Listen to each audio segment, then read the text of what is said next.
True happiness جو ہے وہ سب سے بڑی دولت ہے.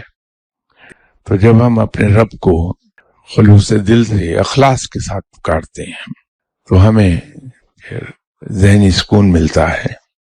ایک اندر ہمارے ایک عجیب سی خوشی بھری رہتی ہے ہر وقت.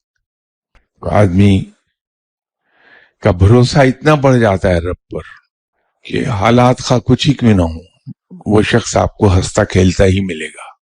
انتہائی بدترین حالات میں بھی وہ کہہ لگا رہا ہوتا ہے بندہ.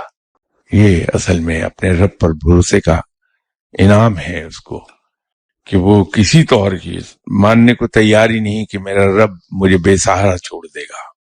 اس کو وہ خوشی ملتی ہے.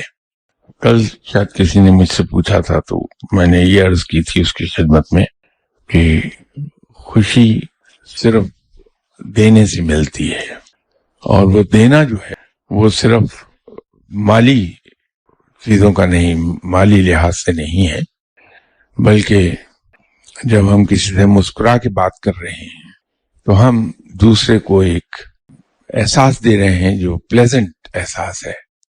جب ہم کسی کی سخت بات کے جواب میں نرم بات کہتے ہیں تو یہ بھی ہم اس کو دے رہے ہوتے ہیں.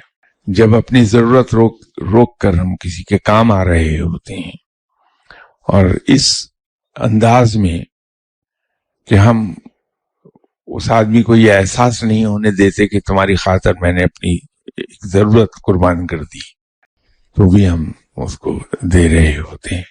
تو یہ دینا ایک بہت براڈر سینس میں بات کر رہا ہوں. تو جب ہم دوسروں کو دینے کے عادی ہو جاتے ہیں تو پھر ہمارے اندر وہ ایک ٹرو ہیپینس جس کو ہم کہتے ہیں وہ پیدا ہوتی ہے.